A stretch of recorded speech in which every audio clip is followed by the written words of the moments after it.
Chevelles, the Pontiacs, GTOs, Le Mans, station wagons, and also the Buick. And when you got hired on, they gave you some type of physical, which wasn't much, because believe me, they were trying to get as many people as they can. They were hiring us 100 people per week. When they brought you in, we came into a room like this, and there was the different foremans around, and I'm just saying it this way, the tall people, the foreman from the pit, he would take them. The big guys, you went to spring and axle, you went to the body shop. Skinny guys like me, 100 pounds, I was lucky I went to the trim line, and the rest of them went to the paint department. Had you went to the body shop, you'd have got coveralls, gloves, and so forth, and it was a tough place to go, really tough. Picking up metal up, everything was done by hand, like I said. If you went to the pit, it wasn't too bad, you walked above you. And the guys always said they really liked it because the foremen and all couldn't really see what was going in there, so occasionally you could sit down. That was the only time anyone wanted to sit down, because you walked 57 seconds out of a minute. And up in the trim where I was, they had 2 time study men, and they constantly would stand there and stare at you all day long, waiting for you to scratch yourself, because they would take that 15 seconds or whatever it was to do that and give you more work. It was just unbelievable. If you went to spring and axle, same thing, the big guys. And wherever you went, the cushion room, after a couple of years, you never asked the guy where he worked, you could take a look at him. You went to the cushion room, he had all scars all over his hand. If you held the cushion, took the hog wringer, if it's ripped, you hog ringed your arm.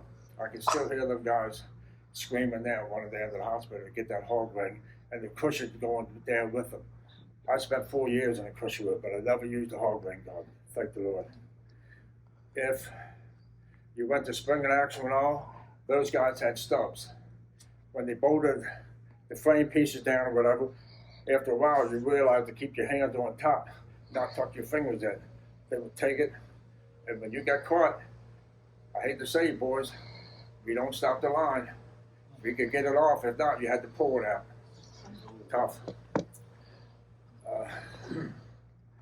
I was very fortunate. I went to the trim line. I was working on the IP line. And at that time, I was putting in the light switches, the ignition switch, the wiper switches, the radio knobs, glove box lights, and I had 3 aprons.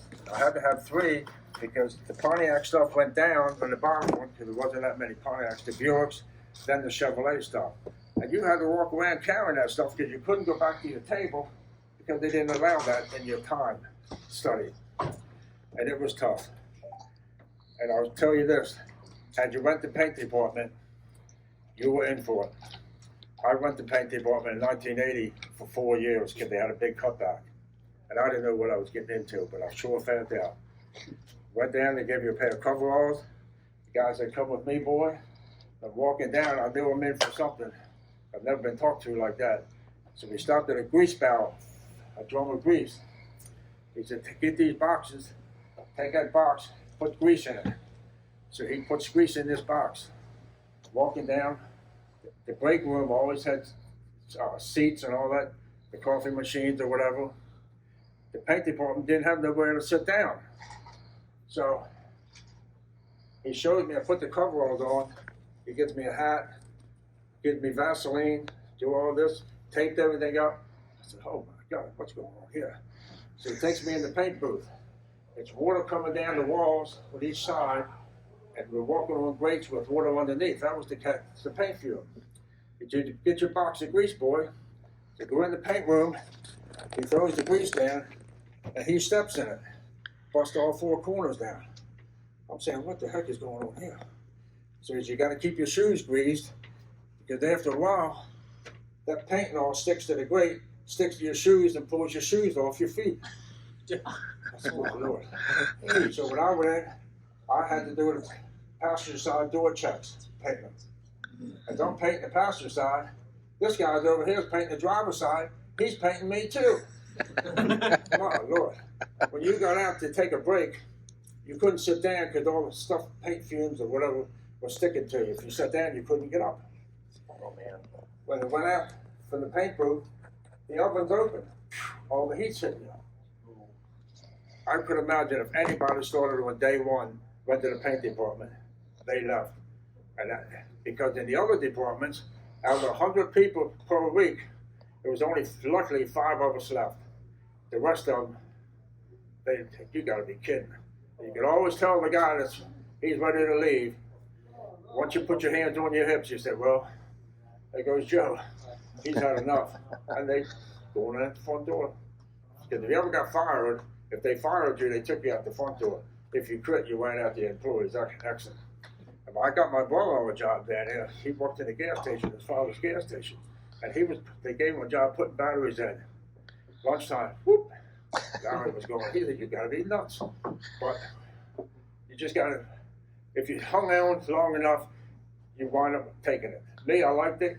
I was an electrician before I went there with my family. I didn't like working outside. When you went in the plant, you didn't know if it was day or night. Everything was shut up.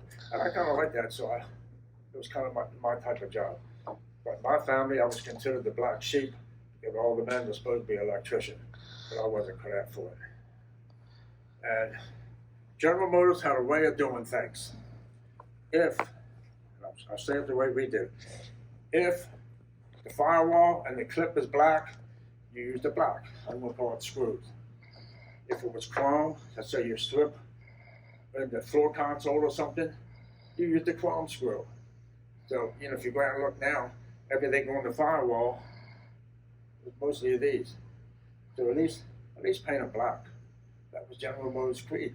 If it was black, it took black. If it was chrome, you took a chrome screw. You're doing so, chrome screw. Anything on the firewall, paint it black. All your grounds, we made sure you had a star washer to scrape the paint. The star washer had to be the paint addendum. Battery cable or something goes on top to scrape it. We never missed a job without this star washer. It was very important. Your coil. General Motors wanted your coil off, I say 2 fingers off your intake manifold. That was a must. The Pontiac on the positive side on your coil had to face the firewall. Because when you went out, the guy at the service station, when he wanted to check, if you try to get in there every time you don't know where your positive and negative is, you really have to get in your car to find it. So they demanded the positive to be facing the firewall and off the intake, like this. Grease. We used to dip the bulbs, the 1157s, in a little bit of grease and then put them in. The back tail lights, the front, the connection for your turn signal lights also should have had a dab of grease.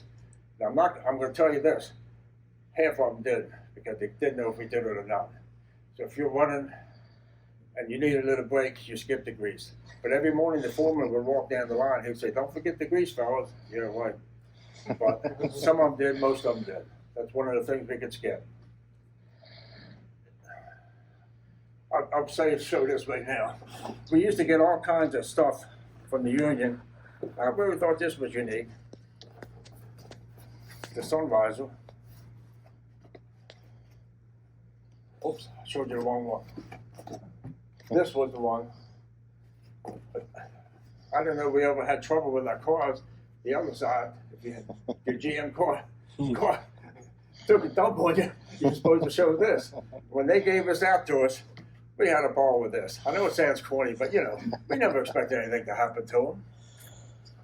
And also, I jump around now. If you have a 69, when we were doing the pilot jobs, when we had the dash done, when the guy took it off the line, the dash busted right in half because of the weight of the radio. So whenever you're working on your 69 dash, make sure you leave your air conditioner, your heater in. Just take the screws out, take your radio, and leave it in the dash, and pull your plastic away from it. Don't take a chance on breaking your 69 dash, because it will break easy. Because doing them pilot jobs, let's say the 68 was built in 67, and we'd only build 1 or 2, and you always hear in the books and all, somebody said he's got a pilot job. Well, friends, I wish nobody had the pilot job. Cause by the time we got done breaking and beating on them with hammers, nobody would want that car. It never had a VIN number. It was junk. We had to crush it. We just crushed it. So if you say you have a pilot job, you don't have a pilot job. People wish they had one. But if you see what we crushed, you wish you would never seen it again. Because it was a shame what happened to it. So in 70, the screw on the speakers on the side, if you use the wrong screw, the long one, this is what would happen. You damage right in this corner. And these are the grounds that operates everything. So if you're having trouble with your gauges and your lights and all, your screw was too long as your dash bounces, because you know how they bounce when you're driving them, it eventually will cut your wire, and this is what happens to it. And a lot of people, they don't know. It's just something that I like to tell people, because if you have trouble with your dash lights or your gauges, look at your circuit board. It would be that. And like I said earlier, in 1970, we had trouble with the glove box doors loosening up. Well, they came out with this tool, and it only went on one way. And when he cranked it on, it was tough to get off. But we didn't have no more problems with that. In 69, I'm sorry, we had trouble with the kids stealing the radios out of the cars, and we started shipping them by railroad. So GM came out with this lock nut. Boy, what an idea. They're going to get these radios. And this was the tool to put it on. No sooner they started shipping them, I'm going to call them the kids. They got in the car with the radio with the plastic dash and all. Gentleman said, man, we got to cut our losses. So he went back to like that. This probably only lasted about a month or so. This like that. So these were the tools. This is what Mark liked. He needed these. If you want to take your door off, this is bent so it doesn't scratch your paint. These other tools I like to show. If you're working on your cars, make sure your sockets has a little indentation where the nut don't come all the way down. Because a lot of people think it's tight, and it's not. Because the nut will float down in here. And like I say, all these are, especially this little thing would have been your headlight tool. Put your headlight. Anyway, this took your headlight buzzer to put this on, this tool here. This would have been for your wiper switch in 68, 66 and 67. I can't remember what that is. It's all unique stuff. Whatever we needed, they would make it for you. I knew that was for the Buick wiper switch, this one here. But it's all unique stuff. And I will say this, when you were done, like when I was a repairman in 1970, then I rent material, when you were done, whoop, they threw everything away. So I brought it home, along with most of the rest of us.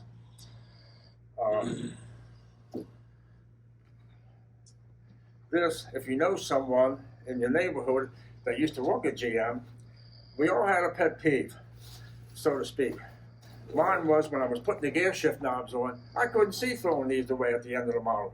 At the end of the model, 2 weeks before model change, they would come around and put a tape, a label on your bend, it would say NC, non-carryover. So when the last job came down, we had to take the bend and put it out in the aisle. The material men came down, dumped it in big gondolas. If it was metal, it went out for scrap metal. If it was carpet and stuff, that went to New York to be burnt as fluff. So my pet peeve was, I shouldn't say pet peeve, was Pontiac stuff. I couldn't see throwing it away, so out the door would come with me. And all these gear shifts. I just love these gear shift knobs, so I brought them home. So what I'm trying to tell you is, if the old boy down the street used to work at GM, I can tell you he's got some of this stuff stashed away. And me at my old age, I'm wondering how the heck can I pass this along to people that really know and get it out there for the rest of the people. Just like my tools, what am I going to do with these when I kick the bucket? You know, they really belong to the museum. I think someone back end needs them. I have an uncle that worked for. But you know what I mean? That's I have an uncle everyone should be able to enjoy these. And I skipped this. When you got hired on, they gave you 3 books, union books. They told you, son, make sure you study them. One little mess up. You had 90 days probation. If you overslept one day, I'll just stay in the car. There's no use coming to work. In those 90 days, anything. And I'll get back with the store washer. If you ever talk to Uncle Jerry about these, he likes to use 2 of them on his car. So you should use one. What was it? The store washers, again, I get back on. Oh. Yeah. And it's really, General Motors, everyone went out and had a store washer. I will tell you that. It was really a must behind to put these on. Right? Up against the metal. Behind So, the ground. and let's talk about date codes. First off, if you look at your book, it'll tell you in the front page, first edition, second or third edition. So if you're in to get date codes, make sure this is August of '68, first edition. So, and I'll tell you this with date codes. If it was built before the car, I don't care if you got a July or August car and your part was built in September or before that, that was good for me. Whatever the date, if it was built before the car, because once that stuff came in, it took 3 weeks before we could get up to speed, 60 an hour. We built 1 a minute, 60 an hour. So in that first 3 weeks, the first week we only probably built 2 or 3 an hour. So those other parts stayed back. So when they unloaded the parts out of the railroad or whatever, that just was put in front. So once it was back, at the end of the model change, they had that much dust to it to be blew out. So these people are talking about, hey, it's got to be within 3 months, 2 months, whatever. Don't believe it. If your part was made before your car, you're good to go. And things were different back in '65. A couple years ago, I was stopping down at McDonald's, small but large. In 1965, I went to the machine. This is what I got for a nickel. And I probably could only drink half of it. So, as you can see, we went a long way. There's up on my clock and my picture. That's me getting my 30-year clock. That's the plant manager, general foreman, my foreman. And the union, after paid union dues for 30 years. It was made in China, so I got a hold of it and said, this is what the union gives you after 30 years. Mark, you might have to delete that. You're talking about the union. I was 18 years old when I started. So I went to the first union meeting. I go in, sit down. And I was, man, it was a full house. The union president starts talking. His name was Stockton. And next thing you know, a guy in the back jumps up, Mr. President. And the president went like, yeah, Mr. President. He said, yeah. He said, I'd like to make a motion. Now, this is 1966. I'd like to make a motion. We have all these foreign cars hauled off the lot. 66, if I was lucky to see one Volkswagen. But I said, what the heck is going on here? Well, it was made for intimidation, really, to keep everybody in line, young people like me. In 1970, we were on strike for the longest while. Also, union president's up here. He's raising all kinds of heck and all. Because supposedly people crossing the line. Well, we let the foremen they were like us, they were good people. We got along great with the foremen. It was the people that was up in the higher office that was, you had to watch out for. So he's up there ripping us a new one. He just gets on his table. I'm sitting there like, what the heck is going on here? He pulls out a shopping bag and throws it at us. He said, with a few cuss words with it. He said, I don't want no more blanket names. He said, I want their head in this bag. I'm sitting there holding on to my head. I said, my God. Because I was walking the picket line when I was saying hi to my friends. Come on in, man. What the heck do I know? You can't keep the foremen out of the plant. But it was rough. And I will tell you a funny story about this guy. About a year later, some friends of his, I guess you could call them friends, took him duck hunting. So he's in the blind where the soy went, and somebody hollers duck. He stands up.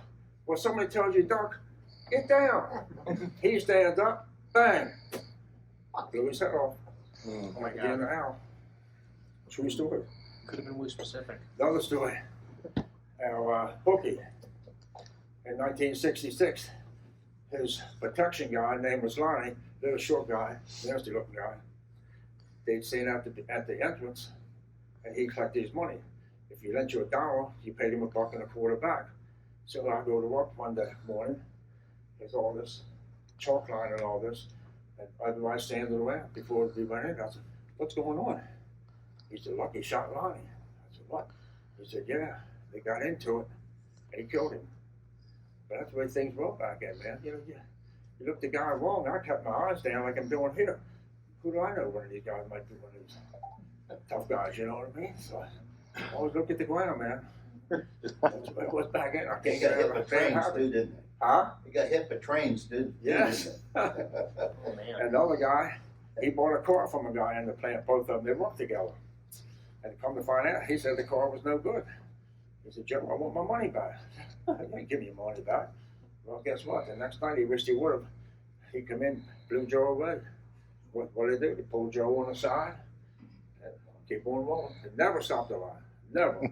If something did happen, the foreman's desk, the button was behind here. If something did happen, you better be over there, not here next to that button. Whoop. At the front door, you'd have went. They'd have blamed somebody because the foreman didn't want to catch the blame. But something happened for him stopping it. So I'll tell you another funny one. We were in the motor line, and it was winter time. We shut in springtime, we shut the heat off because it was hot air and hot water, I should say. So we get up in the ceiling and crank it shut. So this is at the end of November. The people in the motor line, they were freezing, and the maintenance guy, he wouldn't go up and put the heat on. So lunchtime, they all got together. So they all standing out in the aisle. So it was a new foreman.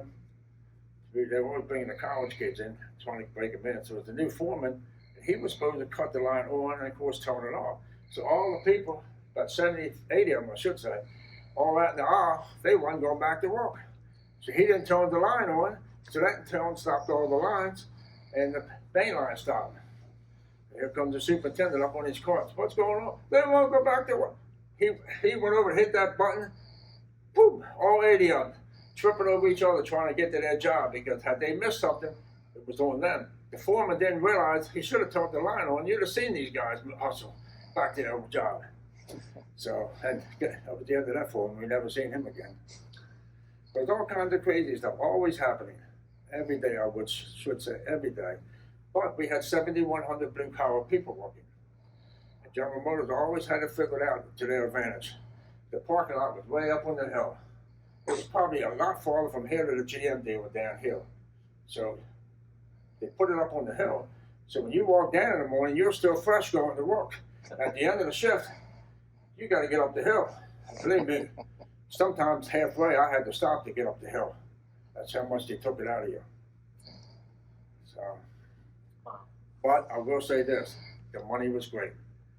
The overtime you got, we couldn't build them fast enough. The orders kept coming in. By July or June, they had to shut the orders off because we had so many orders back then. It was a great time to work, great time. And the stuff, the big block engines, they would have to ship them in by truck from New York, down along the plant, instead of putting them in and being held up on the railroad. Most of the stuff came in by railroad, but the engines, even the engine plants couldn't keep up with us. I don't know if you ever heard the story about the Buick seats in the 68s. And I'll just give you a rough what we did. I say we being the GM employee. That's what, you know. John DeLorean, he took over. And he always, a bean counter, always wanted how to make more beans in his pot, let's call it this way. So he talks to his supervisor.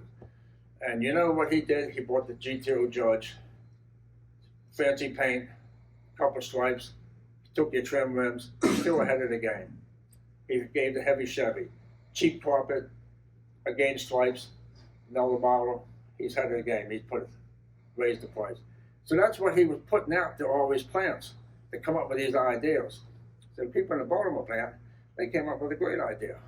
Let's update the interior, which was the exact opposite of what John wanted. He wanted to downgrade it and give him a fancy swipe to take it away from you.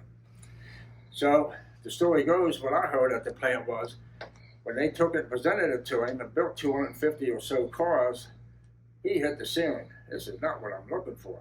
I'm looking for just the opposite. So they got together and they said, you know what? Maybe we did this all wrong. Let's do the station wagon. Let's upgrade the interior in the station wagon and the wood grain. So that's how those seats, it wasn't a bust for General Motors with a Baltimore plant. They wound up doing it for the station wagons. And I know everyone says about the 200 or so cars that we built with the upper interior. It was the Baltimore riots and shortage of material. It wasn't it. It was an experiment just to see how it was accepted. But it went backwards. But at the end, it came out to be a great, because I think they had 2 or 3 different station wagons out of that experiment with the wood grain and the fancy interior and whatnot. So, does anyone have any questions? Yeah, man. 70 Chevelle, when did they change the taillight lenses from flat to the bubble? Yeah, well, they were always changing that, you know, and here's the deal. If it was an MVSS item, General Motors kept strict records about it. Taillight, I know some judges would tone you down. This is what happens with taillights and anything, and not MVS item. When we got down at the, I'm saying at the end of, or the bottom of the band, with maybe 10 or 15 or so parts left, they would come with the updated, dump it on top. Here we go. We're running the new lens. Sometime during a course of 2 months or so, those bottom ones are going to come back out. So somebody's going to have a car 2 months later with the old lenses, and if you happen to be in the show, the judge is going to knock you down. That judge should not knock you down for that, because them lenses were not MVSS item. If it was MVSS item, everything would have been dumped. What's MVSS stand for? Motor Vehicle Safety Standard. Okay. And the records were kept. I'm trying to think of the guy's name, but I can't. John. But he kept records that had to be turned over to the government. Taillight lenses, exhaust tips, you can't put a date on it, because what I just told you. And I was asked to go to the Corvette show in the big show. I can't think of the location. But and for the judges to talk to me about this, well, none of the judges would come near me. I never got to tell this story to any judges. But some gentleman there had a Buick with the exact same thing, and he came to me, and I told him why. And he tried to get the judge to come, but the judge wouldn't come over. But the judge knocked him down because of it. But you see, it makes sense. General Motors wasn't going to take the soda and grill emblems away because it wasn't MVS. We dumped it. We wasn't supposed to dump it. We were supposed to use them all. But who's going to stand there with the next part, maybe a day or two later, and give it to them? So we just dumped it. So what was the reason between the bubble and the flat? Was it a supposedly, vehicle? I guess, for vision or whatever, you know. And I don't think it was an MVSS item. It was just something that Okay. they came up with that we should change it to make it project more farther or whatnot. Mhm. Does that answer your question? I mean, you happy Yes, with sir. that? Okay.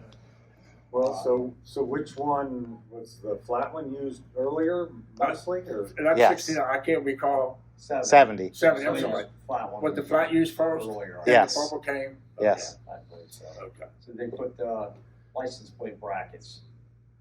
I do GTOs, Uh-huh. and Baltimore plant, from what I found, put Chevelle license plate brackets on the GTOs. I'm guessing they only had one. Well, yeah. I mean, usually, like door sills, they were all three. Buick, Pontiac, and Yeah. Chevrolet. And the License other plate plants had- brackets, they yeah, would have run on The all other three. plants had a different one. Yes, yeah. Yeah, that would have been no problem there. I mean, that's, like I said, when I worked in the IP line, I was weighted down with 3 different parts Yeah. for 3 different cars. So you had an apron on with Pontiac, Chevy, and Yeah, I had everything. Buick. Yeah. Buick. So And the Buick was the bottom one because we didn't want that many Buicks. It was mostly GM and the Pontiacs. There wasn't that many Pontiacs either. because I found some Baltimore GTO cars with some Chevy bolts. Yeah. Chevy No, well, bolts. it wasn't Chevy bolts. It was bolts for all of them. Yeah, we would have never. But they do have different bolts from Chevy to Pontiac. They're completely different under the hood. Yeah. You know, Okay. there's a few different bolts, but the Pontiac plant had their Yeah. own bolts. Well, let's talk about build sheets. You know, everyone talks about build sheets from the Baltimore plant. Well, the Baltimore plant, we were on 2 floors. We had no room at all. And most of the stuff, let's just say the floor console guy, he built way ahead and had them laid out so the guy would snatch them when the car came. Because your job, you didn't put a floor console in and waited 5 jobs later. You had different work to do. So everything was built way ahead of time. I'd say 2 or 3 hours ahead of time.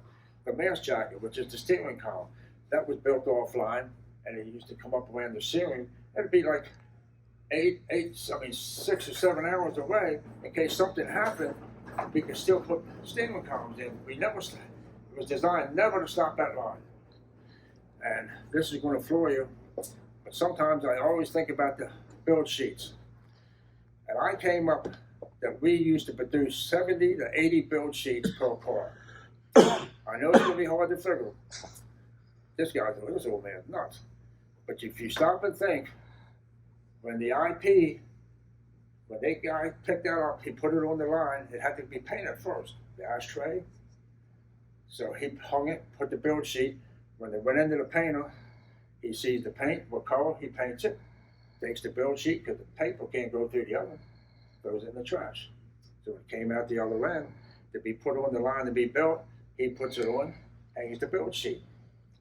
So when it came down, once we built the IP, the repairman, he wrapped everything up so it wouldn't drag in the wire when it's going over. There goes the build sheet. There's 3 of them right there just for the IP. I'm not talking about the mast jacket. I'm not talking about the air conditioning, the floor consoles, the brake, clutch and brake. Everybody had build sheets. When the job came down the line, we had a build sheet on each window, one in the front, and what we call a broadcast sheet. It's a sheet that if you took a floor console, it would have a check in it. Of course, with air conditioning, you could see the opening, so it wasn't the broadcast sheet. And that was designed to keep you from running up, looking, and coming back. Like if it had gauges, it said it was marked for gauges, because the guy had to drill the hole for the tack wire. So, does everybody think that's way too many build sheets? It's a lot of But, paper. For the moment, I thought you were Any of them get left in the vehicle? Oh, all the time. If something happened, that's just a IP line. If something happened in the instrument panel, the repairman fixed it, he had to take it over, he'd hire a carryover, and the guy would come over and he'd drape it up and he'd fold it up and put it in the wire harness. And I always tell people, if you found the build sheet, don't tell me where you found it. I'll tell you where you found it, because I know. We sometimes, if the steering column, if something happened, the little plastic thing was snapped, they had to redo it. He'd bring it over. We had cardboard on the floor. He set it on the cardboard and had it taped on the end of the tip. When I picked it up, put it in, I'd snatch it, bring it along with me, and stick it down in the window. So if you found it in your window on the driver's side, it's from your mast jacket, which is the steering column. And if you found it in your seat, instead of leaving the trash in the cushion room, they stapled everything in the seat. And if you needed every lunchtime, they were always calling out to the restaurants and all nearby. Everybody had your build sheet and made the order. And I lay awake at night now thinking, you know what? Why the heck didn't I bring them build sheets home? Because I'd walk by, my nickname was Whitey. I'd walk by and the guy on the floor goes, hey, Whitey, where you going? I'm going down there. Take these with me. I got a bundle of build sheets to throw in the trash can. So, and they were all taken home. If someone said I got build sheets, believe it, because a lot of the young guys were going to college and they had all their books and their paperwork, and the build sheet had a blank on the other side. They were using it as scrap paper. And What are the signatures on some of the build sheets? Like, I've never We've got one that has a big B on it I wouldn't from a know. Baltimore plant. Buick? Mine had 3 build sheets, not one had a B on there. I don't know why a B would be on it. Why some don't. Yeah, a lot of this stuff, you know, if you want to talk, if you really want to get deep in this, you want to talk about the writing on the firewall. yes, I do. Yeah, when I'm talking about that, I always stand next to a door so I have an escape route. This is a bad subject, and I know it is, but that's the way it was. What was that? I didn't hear you. Sorry. What's that? I didn't hear you. Yeah, well, I heard you. That's what I'm doing. He's going to escape if you don't like his answer. What's that? We want the truth. This is the How it truth. really happened. This is the truth. Okay. no matter what was on that firewall, and believe me, if these people have this 136, why would we put 136? Do you know what 136 meant to me at the Baltimore plant? It was the V8 Chevelle. So why was somebody, it had to be put on a body shop now, because when it left body to be sealed, when it went to paint, we painted the car. When it came out, we painted the firewall, we splattered the trunk, there it went. And I'll tell you now, as your foreman, son, if you touch that firewall from that point on, whoop, you're going out the front door. I've seen stuff, U14 gauges, I've seen U15. This is nonsense. Now, let's say this. Wait a minute, let's say this. If you like it, I'm fine with it. But don't tell people that came on that firewall. It could be paint codes when the regular guy was out or doing something else. They had a young guy on it. He couldn't see from here to there what paint it took. So the trainer would write the paint code on the firewall. So yes, paint codes, sure it was on there. That was before paint, Before paint. before the black. Because but not all of them, because the regular operator, he could spot a fly 3 feet away if he had to, because you became accustomed and you could see. And he could see what paint color was. That's why He I didn't say need it on the it's- firewall, like what I call the nickel man. I was a nickel man for 2 years. Nickel man, we got paid, of course, a nickel more. But when you were out, I had to do your job. And I had to do it as good, if not better than you did. And the reason I took the nickel job, of course, for the nickel, but on Friday, everybody's in. Payday, right? Nobody's missing a payday. So I would go out back driving. So that was how we reward as the nickel man and busting your butt when these people were out. It was the same people out all the time. Monday, same ones. Tuesday, same ones. But everyone, no one ever was out on Friday. So, but that was a good thing. I drove them all. Drove the big engines, but they were, you know. And the funny thing about them is, we'd won the heck out of them. And I learned how to drive a 4-speed on them. And we would drive them from out back all the way up to Acre Frame.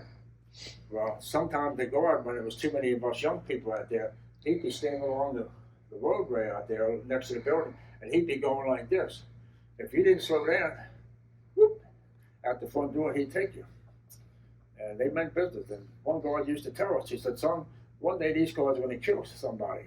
And he was talking about the copos that we were building. And I think he was right. Good question. Yeah, man. PPG versus LOF glass.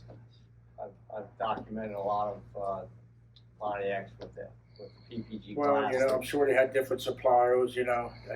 Was that like closer to Yeah. PPG that they only did Baltimore? Well, cars, they yeah, did well, the whole Chevelles thing there? is, all we wanted was glass. We didn't care who or what was on it, you know what I mean? And we, like me as an employee, it wouldn't matter what it was, as long as it was the glass. Yeah. At General Motors, like I said, everything came by railroad or truck. And if it didn't come, if they needed it, they would call the dealers, and we had trucks running from the airport. Everything was flying, they'd fly everything in.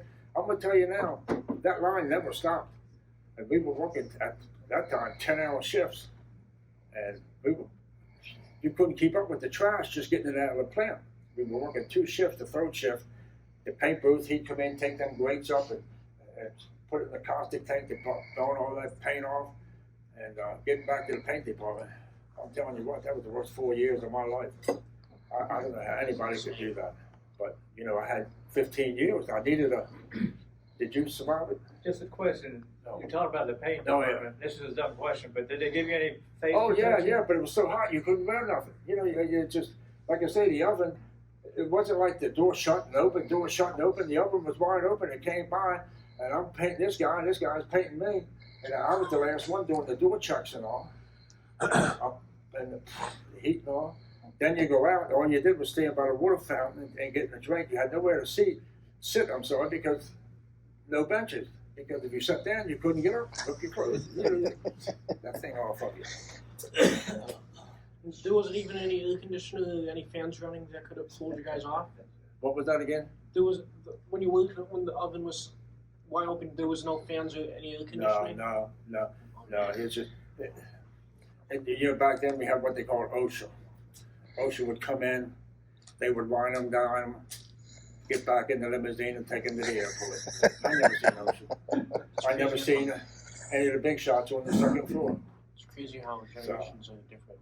Could you get into a little bit about how the thin stampings were put on in the plant, how they were applied, and what happened when they got out of sequence or they were found out? Well, the only thing I can tell you about that is the motor line, because that, when they did the VIN numbers and all and the trim tag, that was off limits to all of us, except the people that was federally controlled in the plant. It was a hand stamp though, wasn't it? Well, on the engine, yes. Yeah, the first man, he would put the engine on, and his buddy would come behind and put the transmission, and he'd stamp it.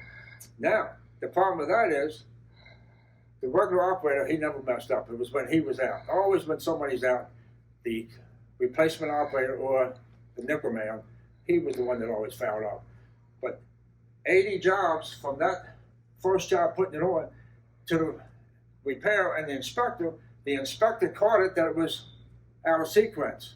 So he'd holler back to them, hey, and he'd check it, and because he never checked every job. He did 1, 2, 3, 4, 5, in his head and changed this. He never looked at the job except when he first started. So then when he hollered, hey Joe, you're out of sequence. So he looked at the job and he put it in. So, but all those from here, the repairman, he would double stamp it. They didn't care. Hey, John, who's going to look at the stamp? We didn't know you guys were going to do this 50 years later. I'm looking for the old man. And we might have rounded it off and did it right. So he would just restamp the one digit or restamp the whole thing? The whole thing. Same Whole thing number over or top different of it. number? Yeah. Same Yes. number or different number? Was Huh? one digit off? If it was one digit off, the repairman, it was 2 inspectors every other job. They'd catch it, and we would stamp it from that point all the way back I've seen it. to be double stamped. Paint question. Yeah, man. I've been told, this was theory, I don't know. A lot of parts were dipped, like chassis parts. Dipped? They Yeah. dipped. We They have, dipped in a vat of water with paint on top. no.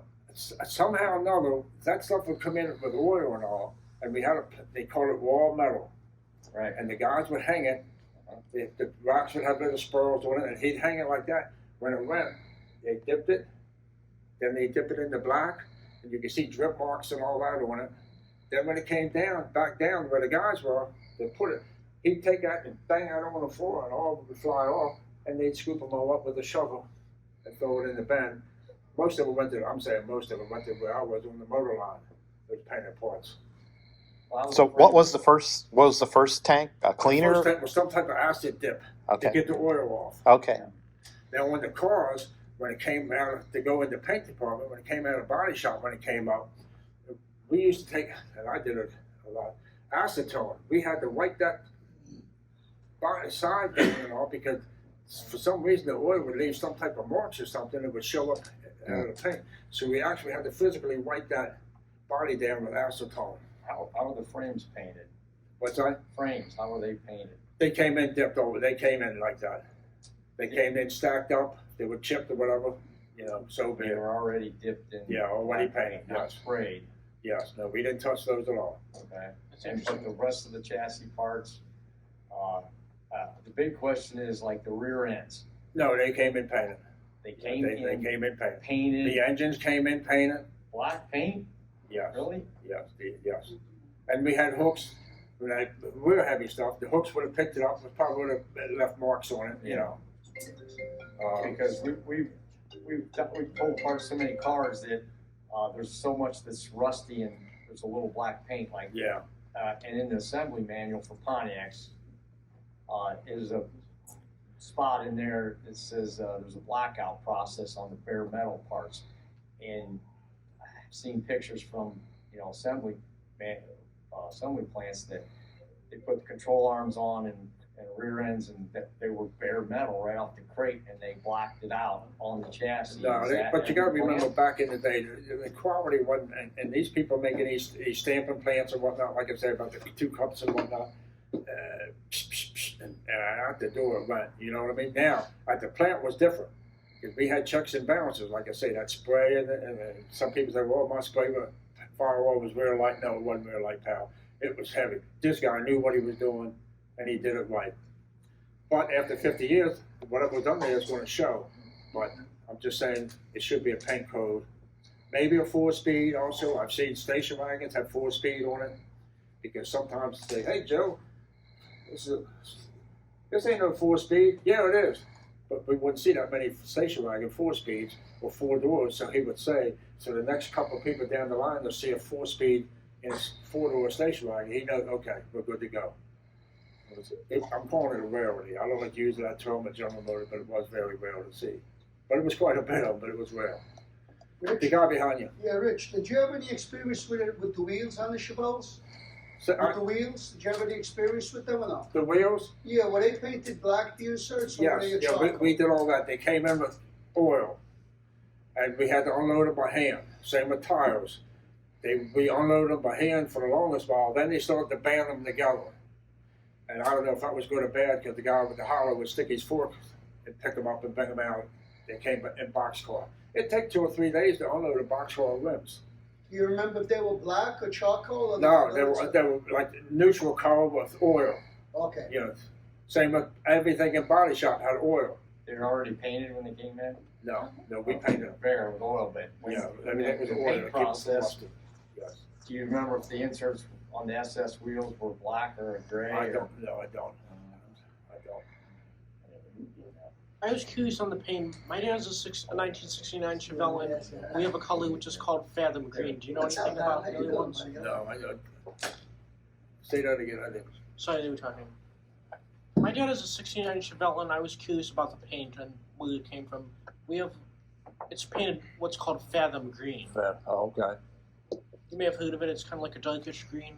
No, never have It's spelled Fathom, kind of like Yeah, Fathom no. events. Like, But you didn't talk about 69s. I left something out. Very important to you.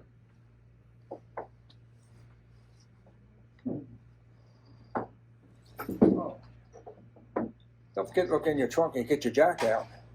We gave you a Phillips screwdriver for the first 3 or 4 months, then we discontinued it. And this is because your Super Sport is put on by Phillips screws.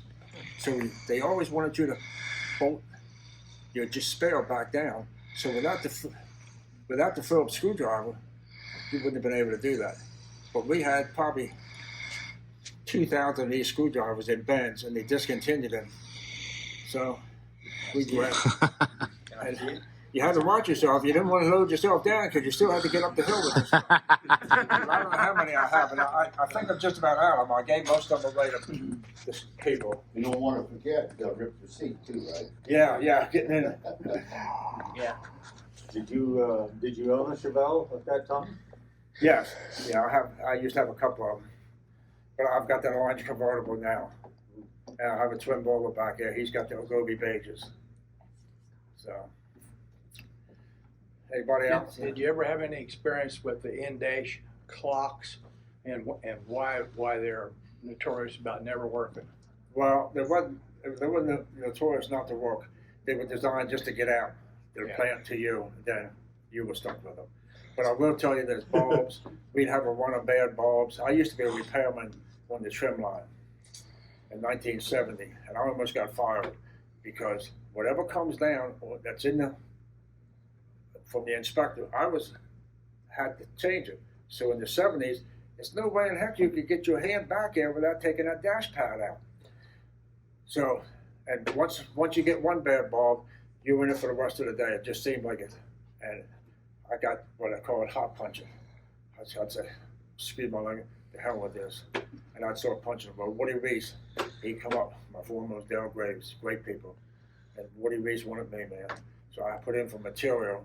At that time, material was a great job, but if I worked on the line, I got my oil change off 6 weeks. If you worked in material, you didn't get that 6 weeks, you had to work.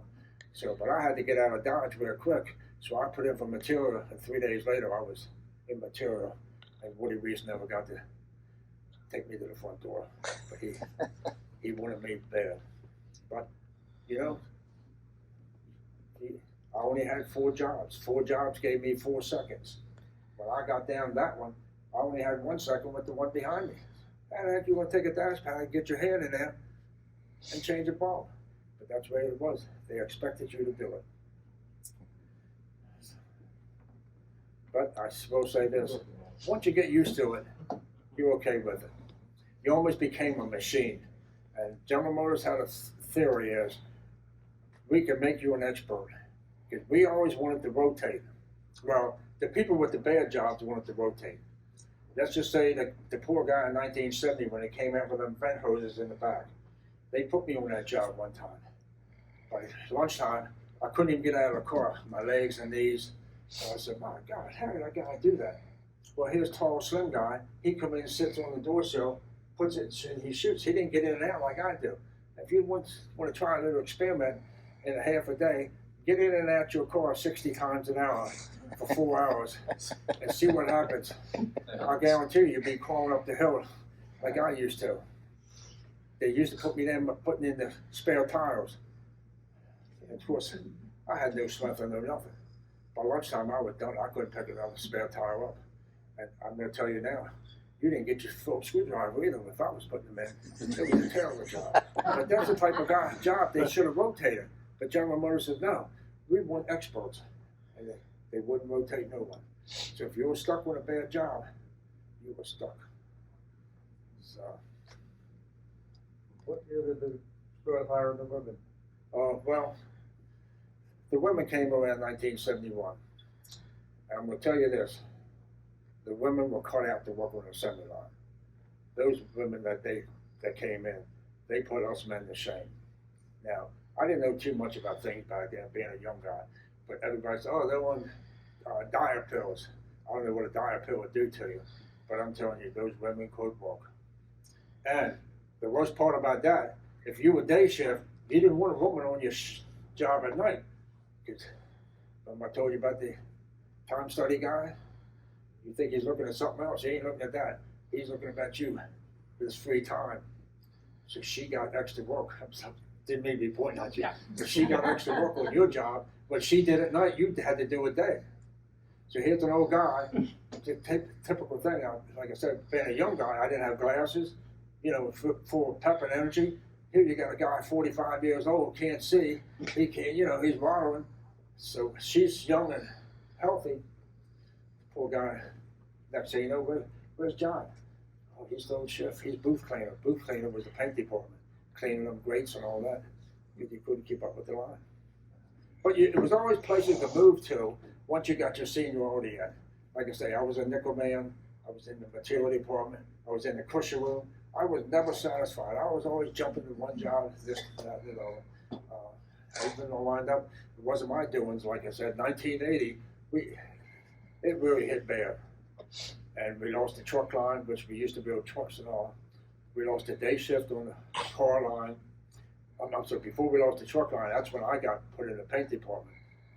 And like I said, I never really knew that existed in that plant. I never seen that part of the plant because you wasn't really allowed into the paint department.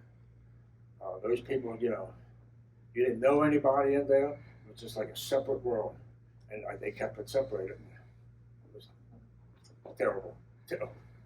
Yeah, man. Trunk weather strip. There's 2 paint marks on the weather strip for the installer. What was that purpose of it? Well, I don't know what purpose it would be. But if it was on there as a mistake or whatever. No, it's fact. There's documented that they were there before you put it on. Yeah, I have no pit code or don't know? No, it wouldn't be. I wouldn't think so.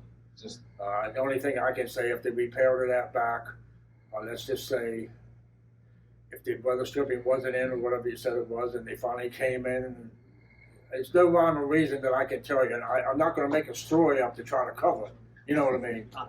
I'll tell you what I'm told is that it designates the center where you start to install it, and then the end of it would end up wherever, because they are all over the place. Well, but we've seen them all over the place. They're in a hurry, but that's supposed to be what that was for, from what I understand. Yeah. Well, those 2 little paint marks. That's lost in history. I was reading something a while back when you mentioned that spare tire. I think it was 66, they were putting the spare tire in face up, and then 67, they started turning them over. Or they'll flip them down. Yeah. Is there any reason why they did that? It probably, like the 69, I don't know why we would put the white letter down. I just have to get mine out because I always drive mine, and I always check my spare. And you know, what from the white letter being bolted down, I mean, it looks a mess, and that was a brand new tire, 5 years ago. So why we did it, I guess it looks better now that it's down than if it was up putting stuff on it. I don't know. No rhyme or reason. I got an answer money, for that's that. what they did, they saved money. Well, yeah. The standard steel On the ride. face up. Everything Rally was about was the money. face down. Believe me, everything was about the money. That's Pontiac's. Everything at General Motors. I assume. If you Chevy think, does like that. we thought, that we were the #1 plant for General Motors, when it came to go, they had no mercy. It was blood all over the place, every one of us.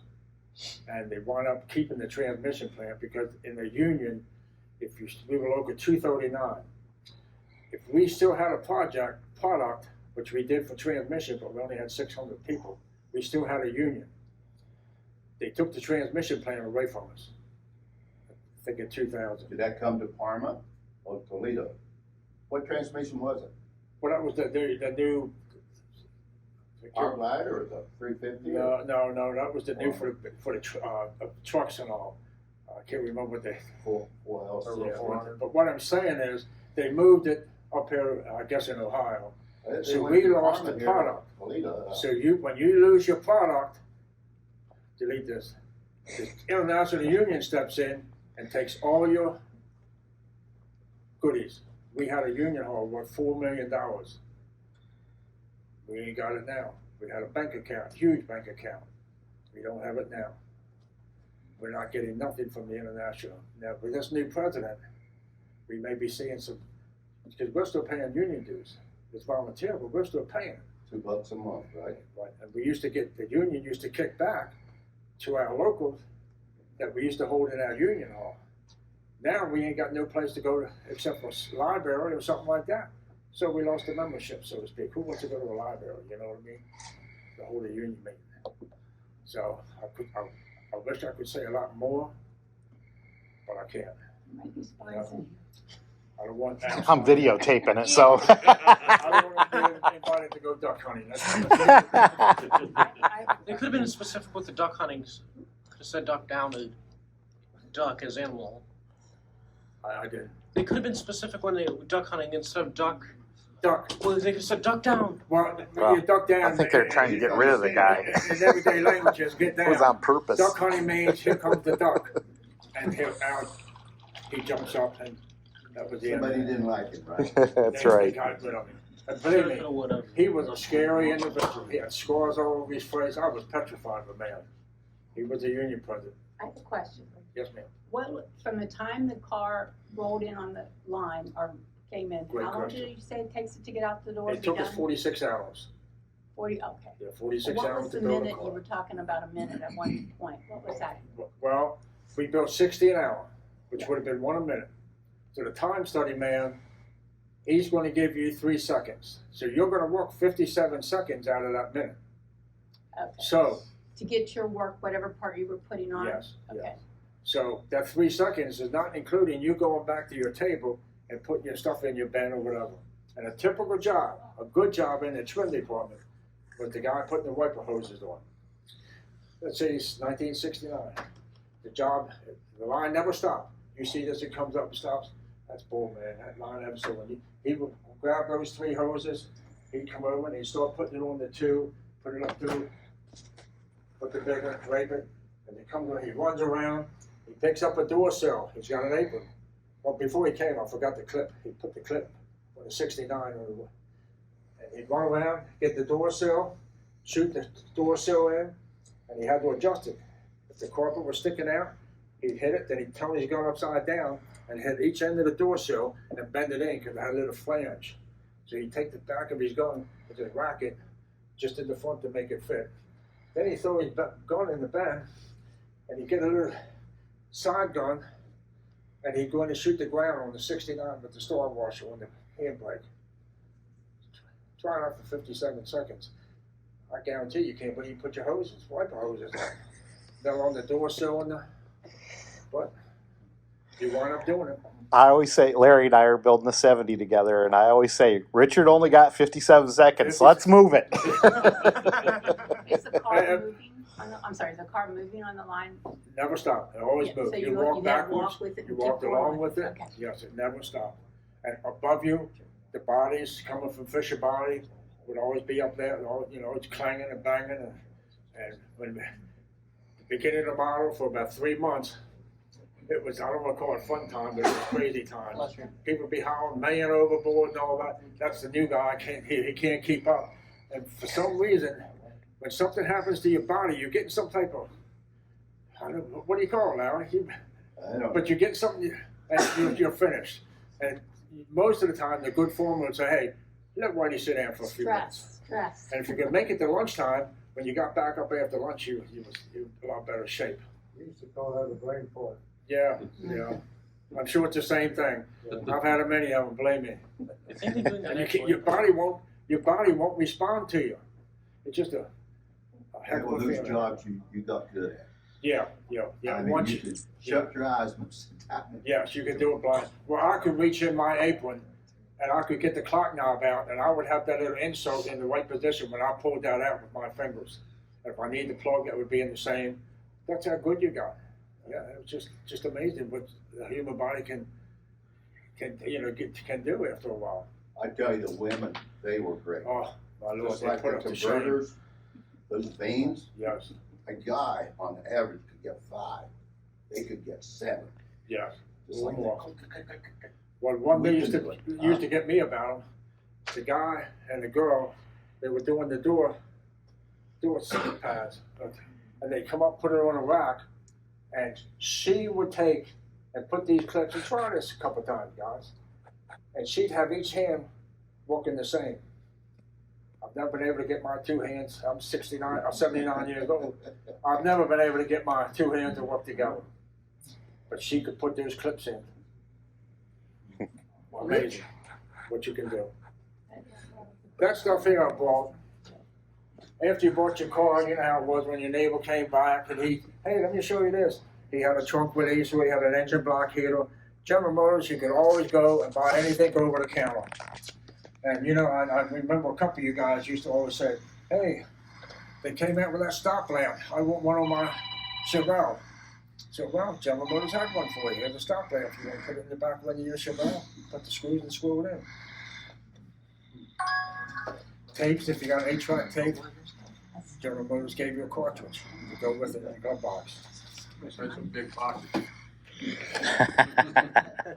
These are seatbelts. These are pretty neat things. I never put any in my car. But these would have went under your seat, screwed them under there, and you know how your back seatbelts are always flopping around? Well, they would latch in these. And GM came out with these. Here's a box of them. Bucket retainer for your rear bucket for your seatbelt. If you got a 4-door, these are easy to install. It says protect your child. It was for somehow to not let that kid to pick up, or your child to pick up the lock in the back 4 doors. Do you live up in Canada or whatever? We gave engine block heater in the car. These are back from the old days. Every year they have open house at your GM plant. If you had a GM product, you could show it, and these are some of the things I had. This is my Chevelle. This one. I had a 71 Corvette convertible. I still have it. This is, and us employees could bring your vehicles and put them in along the plant. And you know, you always hear about people every now and then in books and magazines talking about they have a company car. I'll just talk about that real fast. I don't have my paperwork, but I do have paperwork if anyone wants to see it. If you have a company car, it was called 3 different things. A PEP car. Before they came into General Motors at the Baltimore plant, we'd get 30 to 50 of them a month down there. It was product evaluation program car. So we'd always say, hey, when's the PEP cars coming in? Well, that's the first name. After they were put in service, they were known as company cars. we called it for some reason. And after 3 months or 3,000 miles, they put it out for sale. And they give you a heck of a discount, really, a great discount. But the white shirts, they had first pick. If they didn't take it, then us union people could get it. And I had bought one, and I've got all the paperwork. But what I'm saying is, if none of us wanted it, the dealer took it, and it was called a demonstrator. So without showing you all the paperwork, which I have at home, the dealer would have a used car. If you bought this company car, that's called that from General Motors, it would be marked as a used car because it was. Because most states, even back in the 60s, had it in 70s. If the dealer could not drive a car with dealer plates, he had to register it in his name. And every now and then on YouTube, you see a police officer stop some woman with dealer plates. And she said, "Oh, this is my husband owns a dealership." Boy, you put your foot in your mouth, lady, because your husband's supposed to register this car if you're going. This is an everyday car. So what I'm saying is, General Motors had to register all these company cars, $30 to $50 a month. So when your paperwork says you bought a used car, I also have the papers. They had it in the glove box. It would have been your registration, and it's about a 24-page. It tells you what happens if you have an accident, who you're supposed to contact. If you have an accident with a death, who you're supposed to contact. I'm not tooting my own horn, but this is the only paper that anyone's ever seen. Phil Boas wrote the book of from the Camaros and all. He's never seen it. I show it to, I'm going to say it, important people. And I was always told, don't let anybody take a copy of that, what goes in the glove box. Because you know why? Everybody had company cars if you had the paperwork. It's also if you have the correct paperwork, I had to prove that I was a GM employee to get that discount. That would have been included in your paperwork too. So if someone says I have a company car,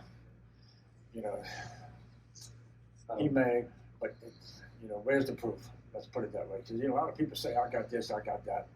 I like to see the proof. Just because you have a car that's fully equipped. What company car do you have? I have an 87 Z28 20th anniversary edition Camaro, which we all know General Motors never made a Z28 Camaro. Now, there are rumors going out that they did make one. And let me tell you this, without going into it too deep, had we built the car for our plant manager's wife, we'd all been out the front door. This is about money, man. This is about beans. And that's what that supposed fake 68 Camaro convertible. The big shot was supposed to come to the Norwood plant, as the story goes, and they built that Camaro Z28 convertible for his wife. Don't buy that story one bit, man. I'm telling you. I have no knowledge about it, but I have knowledge of General Motors ways, and there would have been some bloodshed over that one. Now, you heard it went to Meekum auction. You heard what happened to it at Meekum. The paperwork got lost. Meekum got it for probably a song. All of a sudden, Mr. Meekum changed the trash, and here's the paperwork. This is so boring. Whatever you actually want to add to it, it's just totally nonsense. You hear people say, "Oh man, you won't believe what happened to me." What happened, Joe? I found my original engine. Where'd you find? Oh, it was a boat anchor. Come on, man. Yeah. Out in Arizona. Let's stop this nonsense. You know what I mean? How far is this going to go? I got a question. I'm getting too deep, but maybe somebody else can help me. I don't know. On my 64, I've got a tissue dispenser. Okay, and the original owner told the guy that I bought it off of that it was dealer installed. Okay, and you hear that about different things. Yeah, well, sure. Okay, but the thing is, you look at the accessory book, and it doesn't look quite the same. Well, So would it have been maybe an older one, or? And it has a Chevy emblem on it, but it's not quite like a 64. To me, when people tell me these stories, I say, man, come on, man, you're going too deep with this. You just, anything went back in them days, And I'll go back and say this with dealer installed options. I love to see people have these options on their car. Even though the car might not have came with it, it's just like in 69. If you have a electric seat, tell the man it was a dealer installed. Don't tell the man it came with that. You have a trunk lease in 69. Don't tell the man you got a trunk release. In 70, the Chevelle never took a trunk release. The Monte Carlos and the Pontiacs took them. And anyway, Just like a rear antenna on a 66. well, You here, could have a FM radio with the rear antenna. yes, you could get it. Installed. But here's how you got it. I've got it on mine. Yeah. And here's how you got it. You went to the dealer and say, look, I want a rear antenna. Hey, Jody, you ain't getting a rear antenna because you're getting the stereo radio. Okay.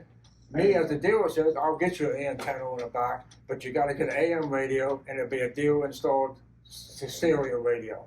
That's how you do. Don't say that to people. Hey, that's not supposed to be on there. You got to power. It's legit. You can always get around it. And see, John DeLorean, he put those rules in for one reason, to get the dealer to make some more money. The dealers were screaming bloody murder about it, John, you know, before John DeLorean took over. That's why he discontinued the trunk release. You know, in 66, 67 had that vacuum trunk release, yeah. But it took a lot. We had to run the hose, we had to put the switch in the glove box and put it in the trunk. So John DeLorean was smart. Let's cut this nonsense out and let the dealer put it in. I can't have 3 people standing around in the line for doing this. So that's why a lot of this stuff that the dealer put, he didn't want us to do it because every job didn't take it. But John DeLorean, I never met the guy. He never came upstairs. He did come to the Baltimore Plant at times, I understood, but I never met the guy. When I got there at 65, they were still talking about that 01, these Chevelles they made. They made the bodies and shipped them, let's say Detroit, it was Detroit, and they put the big blocks in them. So the Baltimore Plant did not build them with the engines the way I was told. Those. Rich, to your knowledge, did all Baltimore 70 Chevelles come with plastic and fenders? Do you remember that? In the fender wells? Yeah. Yeah, I have no knowledge. Yeah, no knowledge. Yeah. Yeah. Anybody else? And like I say, anytime out in the parking lot, if you got questions, I'll answer your question. I'll tell you why. If I don't know the answer, I'm not going to make a story up for you. There's one you can answer. What's the worst job you had in that plant? Paint department. I mean, I had tears in my eyes, and I thought, I shouldn't say it this way, I had to physically come home, get in the shower with the steam, and get that stuff out of my lungs and all. And I had to wash my hair and my hands and everything with acetone. And I never thought I'd make it this long in my life. But that's the way things were back in then.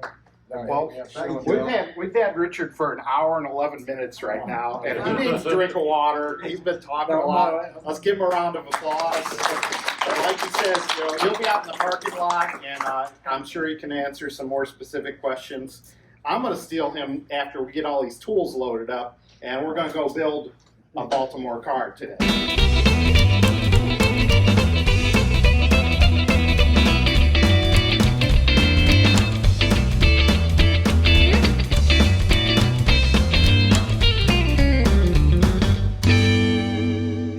Meldrum's Monster Garage, and today we have a special guest star appearance by the original builder of this 1970 Chevelle SS Chevelle, Mr. Richard Doyle.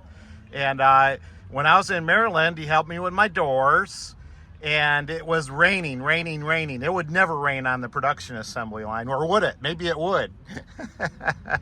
But today, it's a beautiful day here in Strongsville, Ohio, and we're going to work on the light switch. So tell us what you're going to work on for us. Uncle Larry says you're having trouble. The light switch is loose. Okay. Well, back at the time, this would have been the tool that we would have put your light switch bezel in. And I see you have it all together, so we'd have to take your IP pad off, pull your light switch. It has a little button in the back, and pull it out. Then we can hold it in position and tighten it with this tool. And I guarantee you, Mark, once you use this tool and tighten it, it'll never come loose again. Wow. So cool. This is what you need right here. All righty. Well, we're going to do this.